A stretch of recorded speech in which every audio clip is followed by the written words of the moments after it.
19వ శతాబ్దపు ప్రముఖ జర్మన్ తత్వవేత్త ఆర్థర్ స్కోపెన్హౌర్ ఉపనిషత్తులచే బాగా ప్రభావితమయ్యాడు.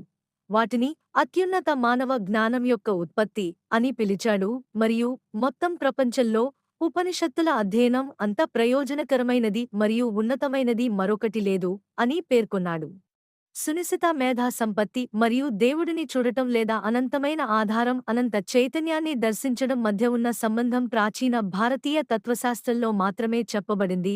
ప్రపంచంలోని మరే ఇతర తత్వశాస్త్రం లేదా మతం కూడా ఈ ప్రత్యేకమైన మరియు ఆసక్తికరమైన ఆశ్చర్యకరమైన మరియు విప్లవాత్మకమైన అంశాన్ని కనిపెట్టి ప్రకటించలేదు.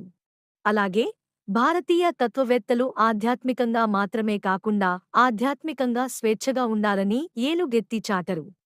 పరమార్థ జ్ఞానం వల్ల కలిగే ఆధ్యాత్మిక స్వేచ్ఛ యొక్క విలువ మాటలకు అందనిది.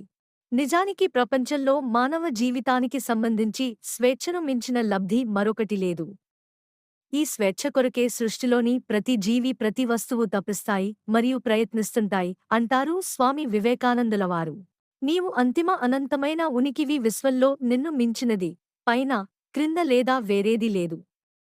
వేదంత ఈ పరమార్థ లేదా ఆత్మ పరమాత్మ జ్ఞానాన్నే బ్రహ్మజ్ఞానమనియు లేదా వేదాంతమనియు పిలుస్తారు.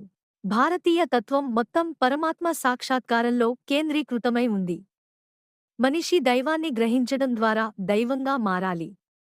విగ్రహాలు లేదా దేవాలయాలు లేదా చర్చిలు లేదా పుస్తకాలు అతని ఆధ్యాత్మిక బాల్యానికి మద్దతుగా, సహాయంగా మాత్రమే ఉంటూ అతను ముందుకు సాగేటట్లు చేస్తాయి. స్వామి వివేకానంద నేటి విజ్ఞాన శాస్త్రజ్ఞులు తమ ముందు ప్రదర్శితమవుతున్న సత్యం ఒకే ఒక అనంత శుద్ధ చైతన్యం అనే అస్తిత్వాన్ని చూసి ఆశ్చర్యానికి మరియు అయోమయానికి లోనవుతున్నారు. కానీ భారతీయ తత్వవేత్తలు ఇలాంటి పరమ సత్యమైన అనంత అస్తిత్వాన్ని దర్శించి తాము కూడా అదే అని తెలుసుకుని దానివల్ల కలిగే బ్రహ్మానందాన్ని అనుభవించడం అనేది కొన్ని వేళ్ల నుంచి జరుగుతున్నది.